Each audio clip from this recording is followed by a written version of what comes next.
Okay, so here we got steam entering a turbine and saturated vapor exiting, so I'm just going to draw that schematic right over here. So we're going to call this state 1, and we're going to call this state 2, and we have steam over here. And we're told that we have saturated vapor exiting. So obviously this is going to be x2 is equal to 1.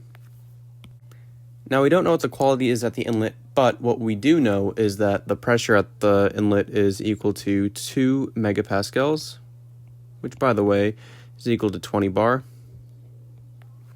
We're given the temperature at the inlet is 360 degrees Celsius. We're given the velocity of the steam at the inlet, so V1 is equal to 100 meters per second.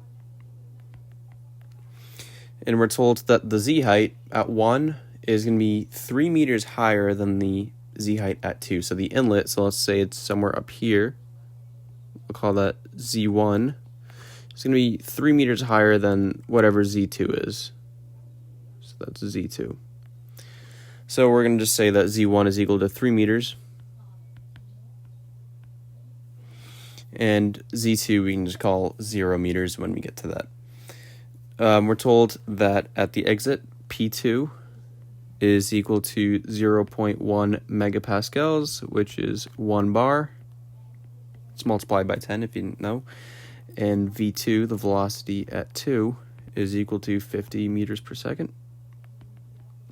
Now, all this makes sense here because typically a turbine extracts energy out of something flowing through it. So if steam enters it, and this is probably going to be superheated, but we'll figure that out later on, for it to go down into an x equals 1, it means that energy was extracted from it. The enthalpies will be lower, the specific energy will be, or the internal energy will be lower and whatnot.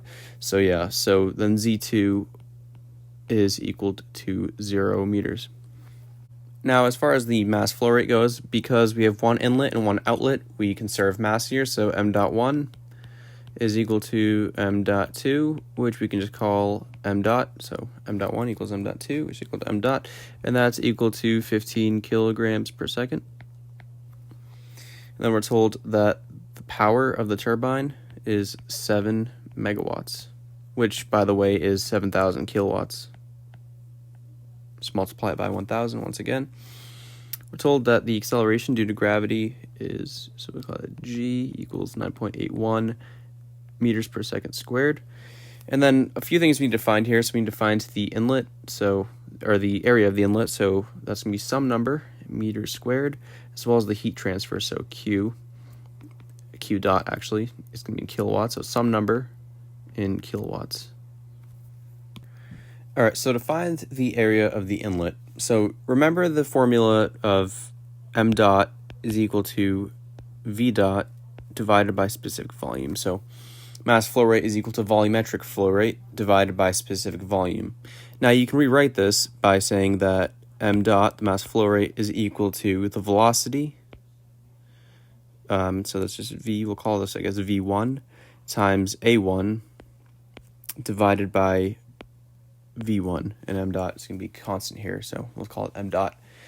So at 1, we do have mass flow rate, we do have the velocity, and we can find the specific volume because we have the temperature and pressure, so we'll go ahead and do that right now. We'll just turn to the saturated tables and see what the saturation temperature is at 20 bar. So right over here we have the saturation table, and so at 20 bar we see that it's 212.4 degrees Celsius. We're definitely way above that at 360, so we're going to have to go to the superheated tables. So we go over here to the superheated tables, and we see that at 20 bar we have 360 degrees right over there, and we have the specific volume as 0.1411. So let's go ahead and fill in some numbers here. So we have 15, and that's in kilograms per second, is equal to V1 is 100 meters per second. And that's going to be times A1, which is going to be actually the unknown. And we're going to divide all of that by the 0.1411 that we just pulled from the properties table. Now, if you multiply both sides by the specific volume, divide both sides by the velocity, you'll have that A1 is equal to 0.0212, and that's going to be meters squared. All right, now to find the heat transfer, we just need to apply the energy balance over a control volume with a single inlet and single exit here. So we're just going to have one m dot value instead of a summation here. So let me write that out. So we're going to have the heat transfer minus the power plus the mass flow rate, and that's going to be multiplied by a few things here. So we're going to have the enthalpy at the inlet minus the enthalpy at the exit plus the kinetic energy, so it's going to be 1 over 2. Remember that 1 over 2 mv squared is going to be 1 over 2, and that's going to be the difference here, so v1 squared minus v2 squared. So it's always what comes in minus what comes out, just remember that. And then we're going to add to that the potential energy here, so z1 minus z2. And then close the bracket so the mass flow rate multiplies by everything, and we're going to set all of this stuff equal to 0.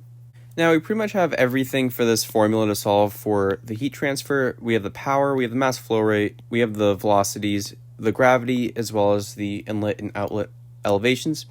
The only thing that we're missing, if you didn't notice already, is the inlet enthalpy and the exit enthalpy. But because we're given 360 degrees Celsius and 20 bar, we can just find the inlet enthalpy, and we also have the state and the pressure at the exit. So remember from earlier, we found that at 20 bar, or the inlet pressure, that the saturation temperature is 212.4 degrees Celsius. So obviously we're working with superheated fluid here. So just go back over here and then just circle the enthalpy. So 3159.3 is your inlet enthalpy. So I'm just going to start filling this stuff out over here. So Q dot minus the power, which was 7,000 kilowatts, plus 15 is the mass flow rate, kilograms per second, and that's the times, and it was 3159.3. And then you can subtract the exit enthalpy. So at the exit, you have 1 bar and x equals 1. So you know that you're not going to be in the superheated region. So now we turn over to table A3, and we see that at 1 bar right over here, we just have the Hg value of 2675.5. So we can fill that in over here. So minus 2675.5, and that's going to be your exit enthalpy. Now from that, you're going to, or to that, you're going to add 1 over 2. This is the kinetic energy here. 1 over 2, and then it's going to be 100 squared minus 50 squared. And then as a conversion factor here, because you're working with meters and you're working with kilowatts, you need to divide by 1,000. So you have a conversion factor of 1 divided by 1,000 over here.